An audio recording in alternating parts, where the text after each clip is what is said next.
પરમાત્મા આ સંસારમાં કોઈ જીવાત્માને મારવા માટે પ્રગટ નથી થતા, એ જીવાત્માની અંદર રહેલી આસુરી વૃત્તિને મારવા માટે ભગવાનનું પ્રાગટ્ય થાય છે.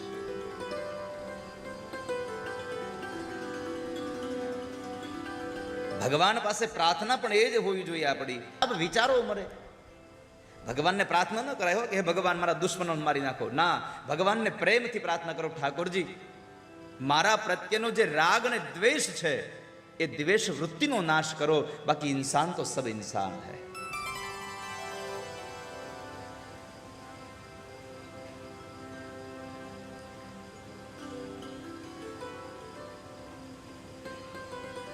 તો પરમાત્માનું એ પ્રાગટ્ય કેવલ ને કેવલ ધર્મનું સંસ્થાપન કરવા માટે, જ્યારે જ્યારે આ ધરતીમાં અધર્મ વ્યાપ્યો છે ત્યારે ત્યારે પ્રભુ પ્રગટ થયા છે. યદા યદા હિ ધર્મસ્ય ગ્લાનિર્ભવતિ ભારત અભ્યુત્થાનમધર્મસ્ય તદાત્માनं સૃજામ્યહં પરિત્રાણાય સાધૂનાં વિનાશાય ચ દુષ્કૃતાં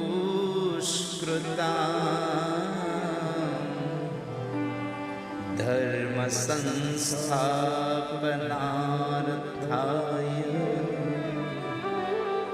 संभवामि युगे युगे. संभवामि युगे युगे. भगवान तो कहते हैं कि मैं हर युग में आ रहा हूं, लेकिन यदि इस कली काल में भी भगवान के भक्त का भाव रहा तो भगवान कहने के लिए तैयार है, मैं पल पल में आने वाला हूं. संभवामि क्षण क्षण. यदि हमारा भाव रहा,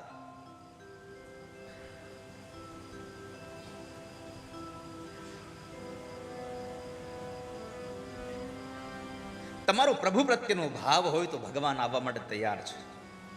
તમારી નિષ્ઠા સાચી હોય તો પરમાત્મા આવવા માટે તૈયાર છે.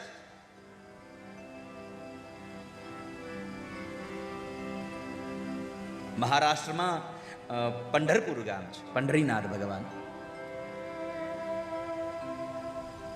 અને એ પંઢરીનાથ ભગવાનના એ ગામની અંદર એક પતિ પત્ની બ્રાહ્મણ રહેતા હતા. यदि आपका भाव सच्चा है तो भगवान आएंगे. बड़े गौर से सुनना.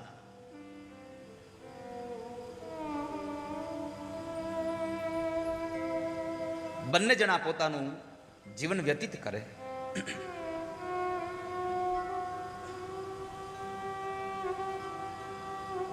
દાંપત્ય જીવનને ઘણા વર્ષો વીતી ગયા,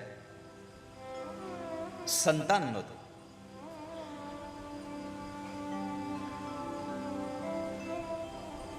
એટલે બંને જણાએ દાંપત્ય જીવનમાં નક્કી કર્યું કે આપણે કામ કરીએ. ભગવાને આપણને સંતતિ તો આપી નથી, પણ સંપત્તિ બહુ આપી છે.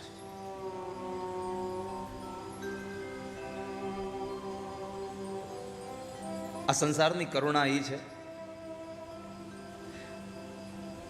પરમાત્મા કોઈ ઘરમાં સંપત્તિ આપે તો સંતતિ ન હોય, કોઈ ઘરમાં સંતતિ હોય તો સંપત્તિ ન હોય.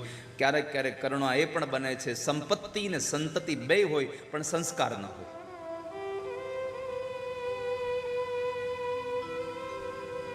માણસ એને કે પ્રકારે દુઃખી જ રહે છે. પણ આ બંને જણા પ્રસન્ન મને બેઠા હતા અને બંને જણા એ વાત કરતા કરતા પતિએ પોતાની પત્નીને કહ્યું કે સાંભળ્યું,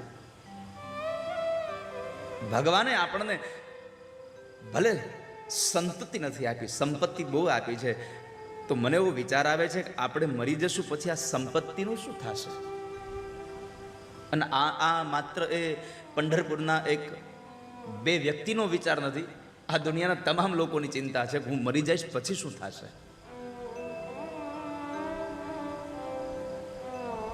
આપણા વડવાઓની સંપત્તિનું આપણે જે કર્યું એ આપણે આવનારી પેઢી કરશે, એમાં કઈ નવાઈ નથી. આ બધું અનુકરણ ચાલ્યું આવે છે.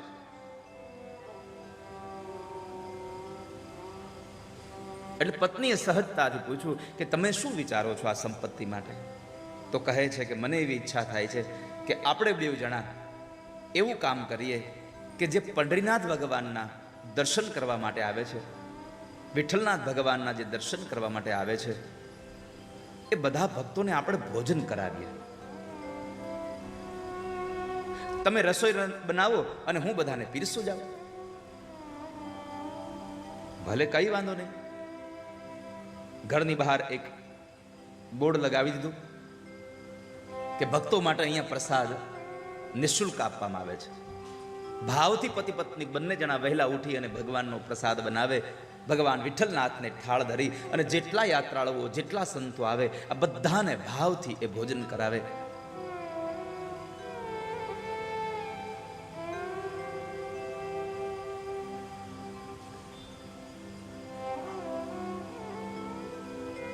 અને એમાં ધીમે ધીમે ધીમે ધીમે ધીમે ધીમે સમય વ્યતીત થવા લાગ્યો. એવી ભાવથી રસોઈ બનાવે અને ભગવાનનો થાળ થાય પછી એમાં કઈ ઘટે નહીં. મેં એટલે જ ગઈકાલે કે આગળના દિવસે તમને વાત કરી હતી બહેનોને કે તમે ઘરમાં રસોઈ બનાવો છો, એ રસોઈ બનાવતા સમયે ક્યારેય વિચાર ન કરશો કે મારા દીકરા માટે બનાવું છું, મારા પતિ માટે બનાવું છું. હંમેશા રસોઈ બનાવતા પહેલા એક વિચાર રાખજો, હું ઠાકોરજીનો થાળ બનાવી રહી છું, હું ભગવાનનો પ્રસાદ બનાવી રહી છું. આમાંથી કેટલા લોકો એવા છો જે ઘરમાં રોજ તમે જે જમો છો એ તમારા ભગવાન જે મંદિર છે એમાં થાળ ધરો છો. આ જુઓ તમે, મારી આજે તમને પ્રાર્થના છે લાભ પાંચમના દિવસે જે તમને 3 ટાઈમ જમાડે છે ને એને કમસે કમ મધ્યાંતરના સમયે એક તમે જે જમો છો એ થાળ ઠાકોરજીને જમાડતા જાઓ. એ પ્રસાદ થઈ જશે તમારા ઘરનો. એવું નથી કહેતો કે તમે એના માટે અલગ બનાવો. હા, તમે જો તમારું સબ્જી લસણ અને ડુંગળી વાળું બનાવતા હો તો ઠાકોરજી માટે એકાદું નાનું એવું સબ્જી પણ પરમાત્મા માટે અલગથી બનાવી દો. ઘણા લોકો કે હવે અમારે એવા કેટલા બનાવવા. હવે છોકરો જમવા બેસે અથવા તો પતિ જમવા બેસે, છોકરો જમવા બેસે અથવા તો પતિ જમવા બેસે અને આમ આમ શાક જોવે કે મને આ ગલકાનું શાક નહીં ભાવે તો તરત પાછું એક બટેટું વઘારી દો છે. દો છો ને? આ બાજુ માતાઓને પ્રશ્ન કરું છું, તમારો પતિ જમવા બેસે ને એ સમયે કંઈક મારે આ શાક નથી ખાવું તો શું કહો છો? 2 મિનિટ ખમો, હમણાં એક બટેકું વઘારી દઉં તમને. તમારો પતિ જ્યારે માગે છે ત્યારે તમે એના માટે સબ્જી બનાવવા તત્કાલ તૈયાર થઈ જાઓ છો. તો મારી તમને પ્રાર્થના છે, તમારા સ્વાદમાં તમે કાંઈ ફેરફાર નહીં કરતા, પણ ઠાકોરજી માટે એક લસણ ડુંગળી વગરનું શાક અને તમારા ઘરમાં જે પણ રસોઈ બનાવી હોય, રોટલી, દાળ ભાત, બધું જ એક તુલસી પત્ર પધરાવીને મારા ઠાકોરજીને ભોગ લગાવજો રોજે. અને એ પ્રસાદ તમે નિત્ય તમારા ઘરના પરિવારના લોકોને જમાડશો ને તો તમારા પરિવારના લોકોના વિચાર નહીં બગડે કોઈ દિવસ. ભગવાનને જમાડીએ જે મને તમને 3 ટાઈમ જમાડે છે. આ તો ભગવાનનો પ્રસાદ હતો. પતિ પત્ની બંને વહેલા ઉઠીને એટલા ભાવ સાથે ભગવાનની રસોઈ બનાવે અને ભગવાનની રસોઈ બને, ભગવાનનો પ્રસાદ બને એટલે એમાં આપોઆપ ભાવ હોય અને ભાવ હોય એટલે રસોઈ મીઠી બને છે. બાકી ખાંડ તમે વધારે નાખો તો એ તો ગળ્યું બને, મીઠી ન બને. તમે બધા એના અનુભવી છો. સત્યનારાયણ ભગવાનની કથા તમારા ઘરે હોય અને ઓસરીમાં બેસીને ગોરબાપા ભગવાનની પૂજા કરતા હોય, ભગવાનની કથા વાંચતા હોય અને રસોડામાં 2-5 બહેનો મહાપ્રસાદ બનાવતા હોય, શીરો બનાવતા હોય અને એ શીરો પ્રસાદ થઈને જ્યારે પાસે આવે ત્યારે એટલો સરસ લાગે. એટલી ને એટલી સામગ્રી હોય અને બપોરે 1:30 કે 2 વાગે ગરદણીએ કીધું હોય, સાંભળ્યું ગોર બાપા આવ્યા છે જમવા, શીરો બનાવી નાખો ને. એ 1:30 વાગે જે શીરો બને એમાં ભાવ ન હોય. પછી ભાવ હિ વિદ્યતે દેવો તસ્માદ ભાવ હિ કારણ. ભગવાન ભાવ કે ભૂખે હે. નહીં તો સામગ્રી એટલી જ હતી, જ્યારે તમે સત્યનારાયણ ભગવાનની કથામાં વાપરી હતી એટલી જ સામગ્રી હતી, એના રસોઈયા હતા, છતાં સ્વાદ બદલી ગયો. કેમ? ભાવ બદલાઈ ગયો છે. પેલામાં ભાવ હતો, મારા ઠાકોરજી માટે બનાવું છું, ભગવાનનો પ્રસાદ બનાવું છું, અને એક સામાન્ય મનુષ્ય માટે બનાવું છું, એટલે આખો ભાવ બદલી જાય છે. પતિ પત્ની બંને જણા ભગવાનનો પ્રસાદ બનાવે, અને એ પ્રસાદ થકી બધા લોકો જ્યારે ભોજન કરવા આવે ત્યારે ખૂબ ભાવ સાથે બધાને જમાડે છે. સંતો જમીને નીકળે, પોતાના આશ્રમ તરફ જતા હોય છે. માર્ગમાં કોઈ સંતો મળે તો એને પૂછે, ક્યાં જાઓ છો? તો કે પંઢરીપુર. કે વિઠ્ઠલબાના દર્શન કરવા માટે. એમ તો એક કામ કરો, વિઠ્ઠલનાથના દર્શન કરી અને એની બાજુમાં જ એક બ્રાહ્મણનું ઘર છે, ત્યાં તમે ભોજન કરવા જાજો, રસોઈ બહુ સારી હોય છે. પછી તો જેટલી ભીડ વિઠોબાના મંદિરમાં, એટલી જ ભીડ અહીંયા બ્રાહ્મણના ઘરમાં. દર્શન કરે ને સીધા ભોજન લેવા આવે, દર્શન કરીને ભોજન લેવા આવે. આમ કરતા કરતા વૃદ્ધાવસ્થા પ્રાપ્ત થઈ ગઈ. હવે જેટલા લોકો આવે છે એટલા લોકોની રસોઈ બનાવવાની શક્તિ પોતાના હાથમાં નથી, પોતાના શરીરમાં શક્તિ નથી રહી. એટલે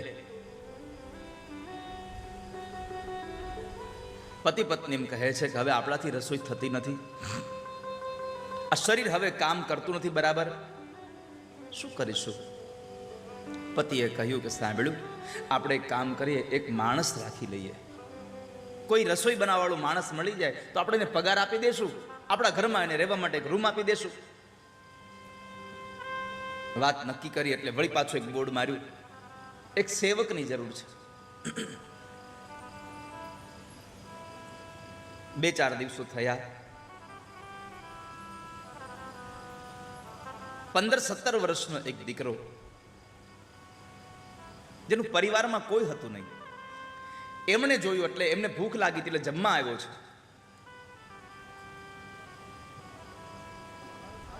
સાથે સાથે બોર્ડ જોયું હતું કે અહીંયા અમારે સેવકની જરૂર છે.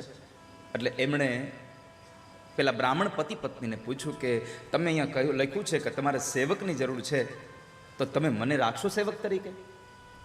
બ્રાહ્મણ કહે છે કે અરે બેટા, અમારે તો એક સેવક એવો જોઈએ છે કે જેને રસોઈ કરતા આવડતી હોય, અમારા ઘરનું કામ કરે, અને જેટલા ભક્તો ભગવાનના આવે એને ભોજન કરાવવા માટે આવે એવો અમારે ભક્ત જોઈએ છે.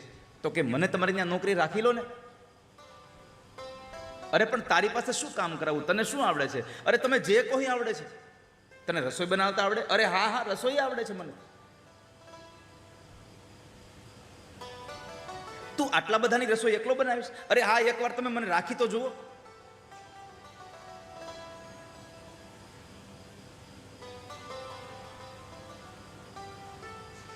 બ્રાહ્મણ પત્નીને આમ થયું કે ભગવાન આપણને દીકરો નથી આપ્યો, પણ આ દીકરા જેવો આપણા ઘરે આવ્યો છે સેવક થઈને, તો આપણે હાલો રાખી લઈએ. આપણે બે કામ થશે, એને નોકરી મળી જશે, આપણને દીકરાનો પ્રેમ મળી જશે, આપણે એને રાખી લઈએ. આ સત્ય ઘટનાનો પ્રસંગ છે વાલા ભક્તો. તમારા હૃદયનો ભાવ હોય તો શું થઈને ઊભું રહે એની ઘટના છે. બ્રાહ્મણ પત્નીની વાત સાંભળીને બ્રાહ્મણે કહ્યું કે બેટા તારું નામ શું છે? અરે છોકરો કહે છે કે મહારાજ મારું નામ અંતર્યામી છે. તારા પિતાજીનું નામ? તો કે ઈ ખબર નથી મને.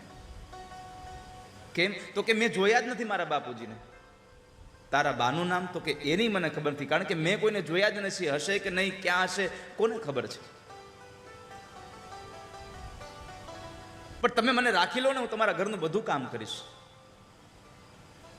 દીકરાના ચહેરા ઉપરનું તેજ પણ સારું હતું. આ બધું જોયા પછી પેલા બ્રાહ્મણે કહ્યું કે રે ભાઈ, જો તારાથી કામ થાય તો રોકાજો, નકર પાછો જતો રહેજે. કઈ વાંધો નહીં. સાંજના સમય સુઈ જાય છે. વહેલી સવારમાં આ અંતર્યામી જાગી સ્નાનાદિ કર્મ કરી પવિત્ર ભાવ સાથે રસોઈખાનામાં જાય છે. રસોઈખાનાની તમામ સ્વચ્છતાઓ કરી અને પછી રસોઈ બનાવે છે. બ્રાહ્મણ પતિ પત્ની ઉઠે છે ત્યાં તો શાકના અને દાળના વઘાર થઈ રહ્યા છે.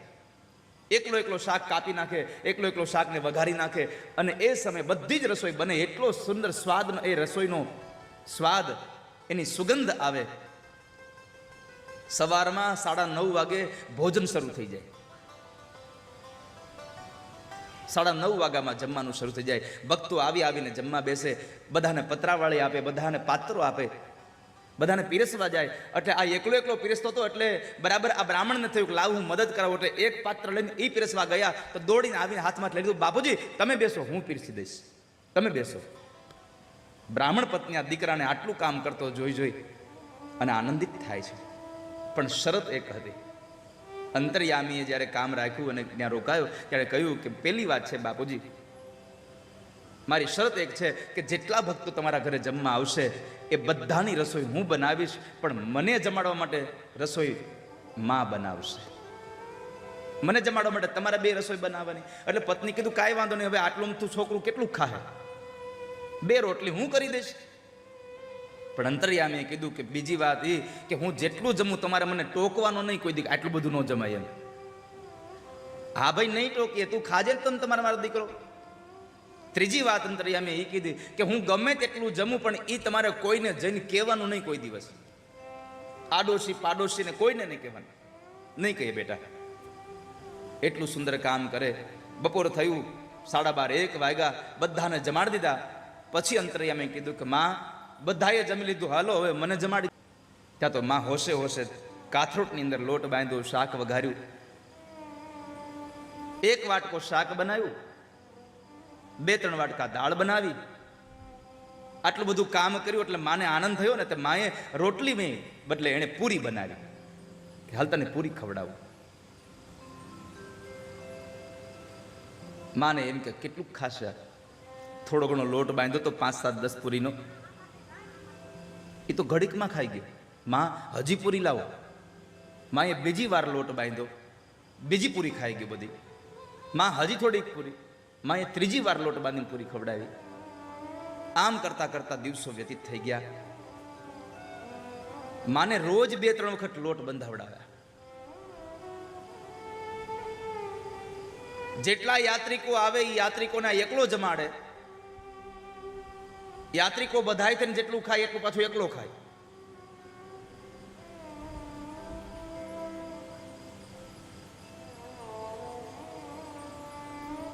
અને મા બાબાની એટલી સેવા કરે,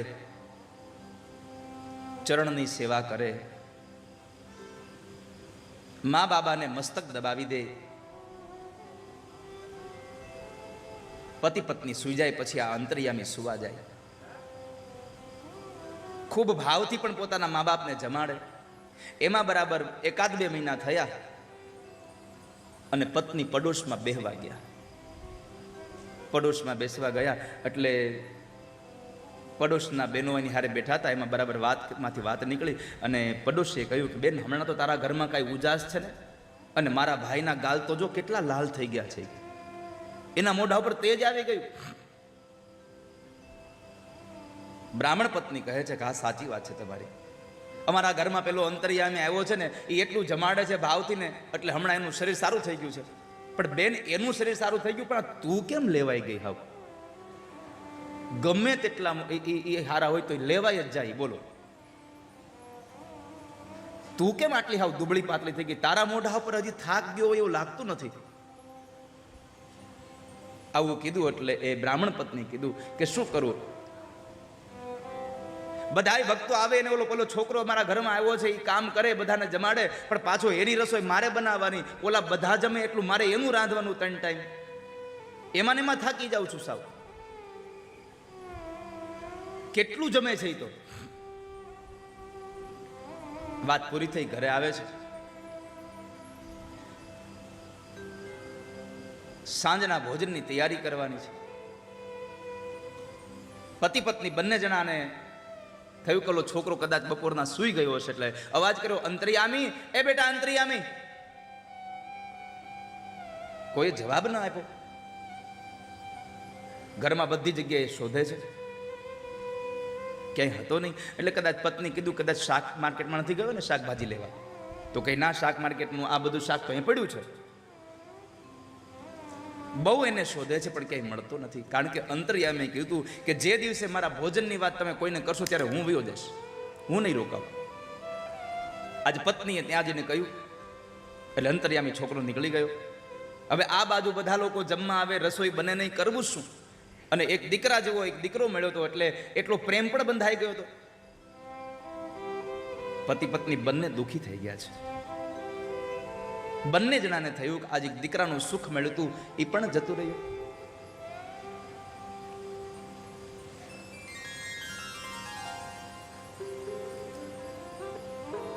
ભગવાન વિઠ્ઠલનાથના મંદિરમાં ગયા છે.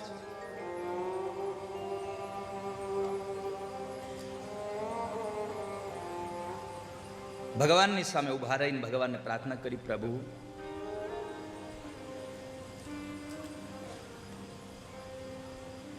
તમે અમને તો દીકરો નથી આપ્યો,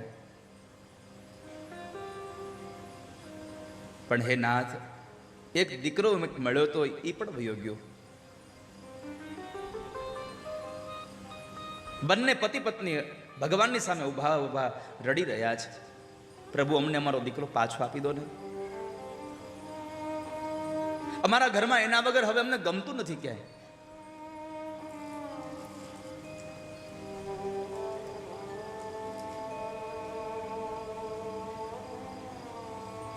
અમને દીકરો પાછો આપી દો ને. ક્યાં ગયો અમારો અંતર્યામી?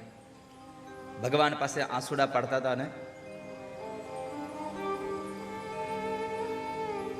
તે કાનમાં અવાજ પડ્યો, બાબા, એ બાબા. એકદમ આંખો ખોલી પાછળ વળું જોયું, ચારેય બાજુ દીકરાને શોધે છે, ક્યાંય અંતર્યામી નથી. બીજો અવાજ આવ્યો, બાબા ત્યાં નહીં, અહીંયા જુઓ. જે દિશામાંથી અવાજ આવતો હતો એ દિશાને જરા ઓળખવાનો પ્રયત્ન કરી અને બાબાએ નજર કરી. બ્રાહ્મણ જ્યાં નજર કરવા જાય તો એ અવાજ આવતો હતો ભગવાનના ગર્ભગૃહમાંથી, ભગવાનના મંદિરમાંથી અવાજ આવતો હતો. ભગવાનના મંદિરમાં ગર્ભગૃહમાં નજર કરે છે તો જે અંતર્યામી દીકરો ઘરે આવ્યો હતો એ જ સ્વરૂપમાં ભગવાન વિઠ્ઠલનાથ પોતે ઉભા રહ્યા છે સામે. ભગવાન ઉભા રહીને કહે છે, બાબા હું આવ્યો ત્યારે મેં કહ્યું હતું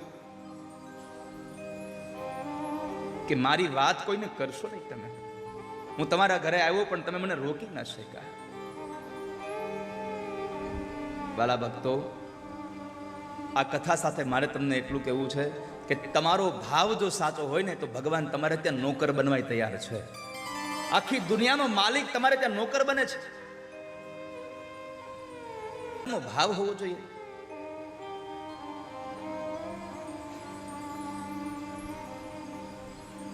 પ્રભુ તમે અમારા છો.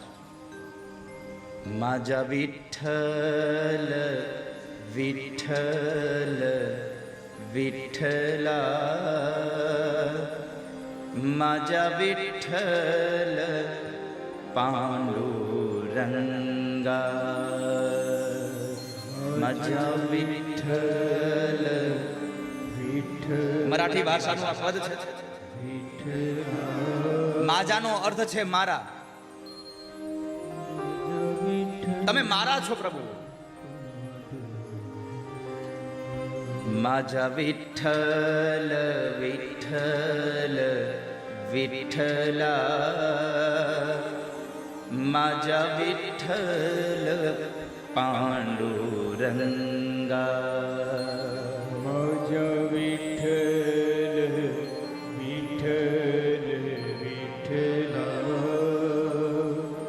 માજા વિઠ્ઠલ પાંડુરંગા, માજા વિઠ્ઠલ વિઠ્ઠલ વિઠ્ઠલા, માજા વિઠ્ઠલ પાંડુરંગા, માજા વિઠ્ઠલ. ગાઈએ ભાવ से एक बार दोहराइए. माजा विठ्ठल પાંડુરંગા. जितने भी यहाँ पर बैठे हुए सब लोग गाइए एक बार, माजा विठ्ठल.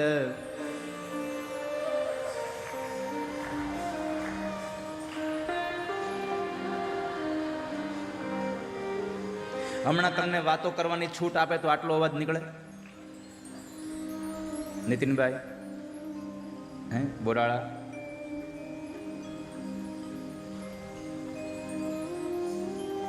વાતો કરવાની છૂટ આપો તો કેટલો અવાજ નીકળે? માઇક ને તમે આગળ પાછળ રાખી દો એટલો અવાજ તમારો નીકળે. બાજુવાળાને જરા કોણી મારો, એ ગાવા લાગજે ને કઈ જગાડો એને. કારણ કે અહીંયા ઘણા આ ધૂન એટલા માટે જ આવે છે, જગાડવા હાટું. ભગવાનની કથા તમને જગાડવા આવી છે, ઉઠાડવા નહીં. ઉઠવાનું તો પથારીમાંથી હોય, જીવનમાં તો જાગવાનું હોય છે વાલા ભક્તો. એકવાર જગાડી દો બાજુવાળાને સૂઈ ગયો હોય તો, અને નહીં જગાડો તો લોભ તમારે ખોટ જવાની છે. કારણ દેવ ભાગવતમાં એવું લખ્યું છે કે જે માણસ કથામાં આવીને સૂઈ જાય એ બીજા જન્મમાં સાપ બને. જે માણસ કથામાં આવીને સૂઈ જાય, સૂઈ જવાનો અર્થ એવો ન હોય આંખ બંધ કરીને નસકોરા બોલાવે એને સૂઈ ગયા કહેવાય. સુવાનો અર્થ એ છે જે માણસ મનથી હાજર ન હોય એ સૂઈ ગયો છે. જે જગ્યાએ તમે બેઠા છો ત્યાં મનથી હાજર ન હો તો તમે સૂઈ ગયેલા માણસ છો. તો દેવી ભાગવત એમ કહે છે કે જે માણસ કથામાં આવીને સૂઈ જાય એ માણસ બીજા જન્મમાં અજગર સાપ બને છે. અને બાજુમાં બેઠો હોય જો એને જગાડે નહીં તો પાછો એ બીજા જન્મમાં મદારી બને. એટલે કહું છું, જગાડો બાજુવાળાને. માજા વિઠ્ઠલ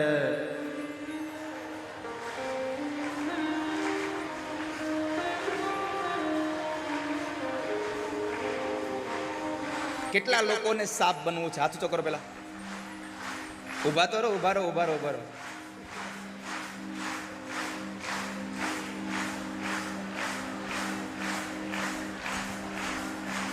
તું ન્યા ધ્યાન રાખ.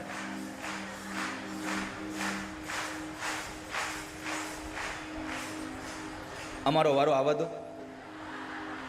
આપણો વારો જ નથી આવવા દેતા ક્યાં લોકો. એક વાર ભાવથી માજા વિઠ્ઠલ.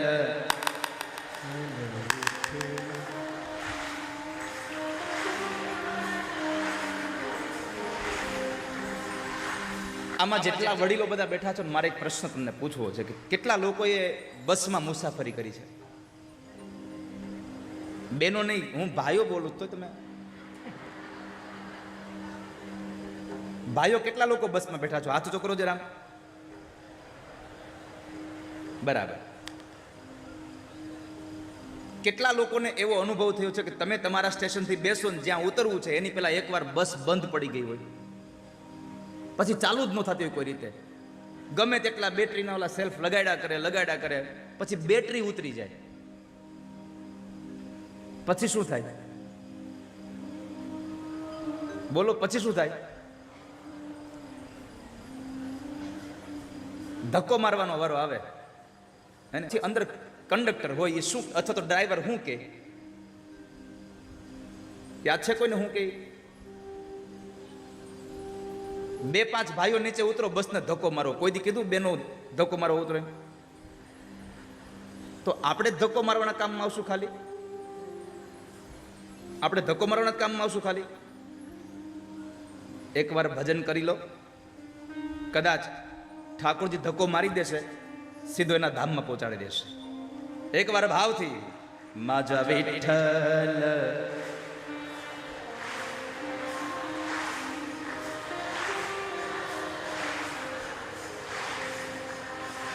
હવે ગાવા લાગો, કારણ કે અમે તમે બેઠા હોય ત્યાંથી બોલી નથી શકતા. માજા વિઠ્ઠલ વિઠ્ઠલ વિઠ્ઠલા,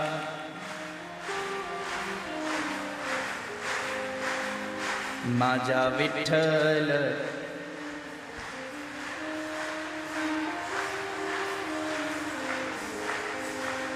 બોલ વિઠ્ઠલનાથ ભગવાન કી, પંડરીનાથ ભગવાન કી.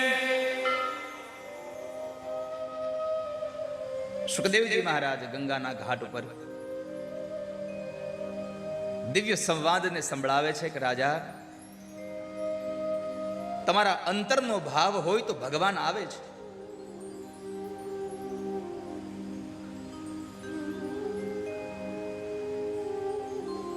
નંદસ્વાત્મજ ઉત્પન્ને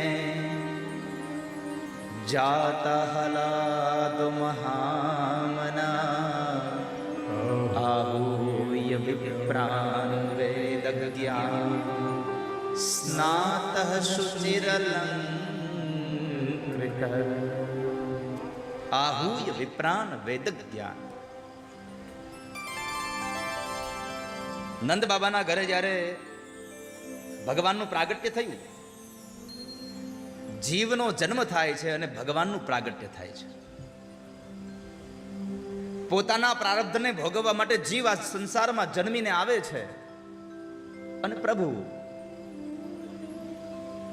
પોતાની ઈચ્છા પ્રમાણે રૂપ ધરીને આવે છે.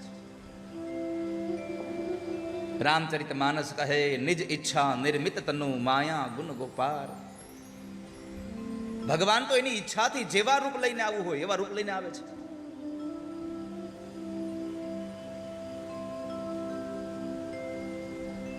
નંદ બાબાના આંગણે બહુ મોટી ભીડ ભરાણી.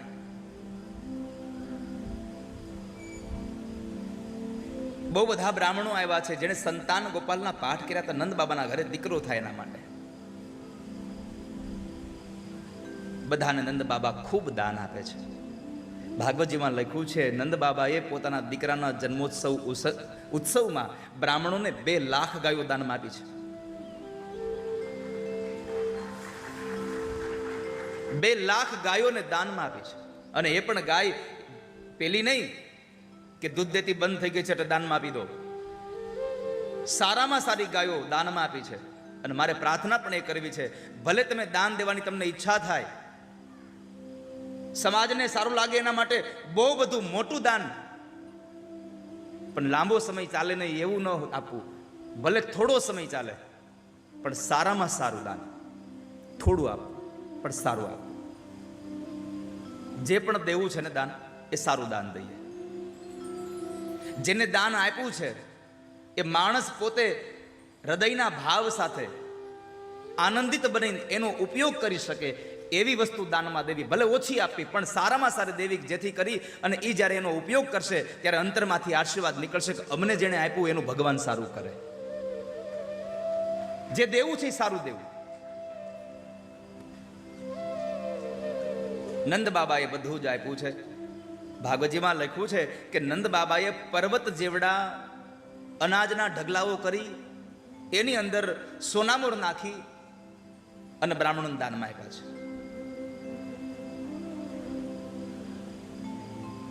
કાલેન સ્નાન શૌચાભ્યામ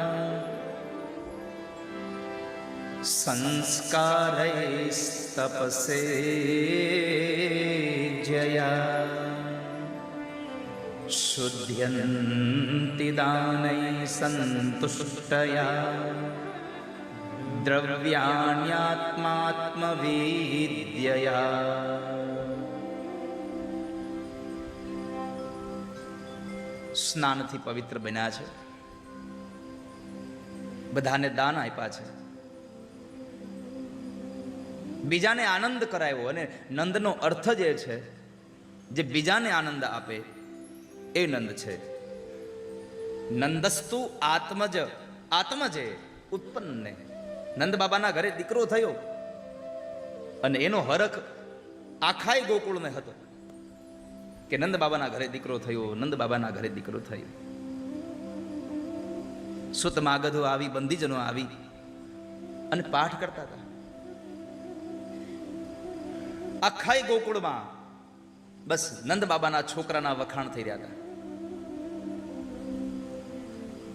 આજ રે ગોકુળિયામાં નવરંગનો બત વાગે જો.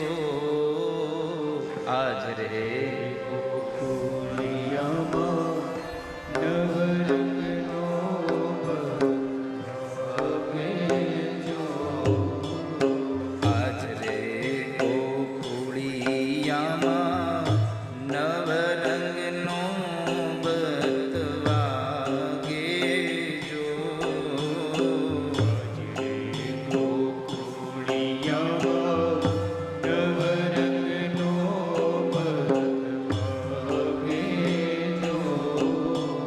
શરણા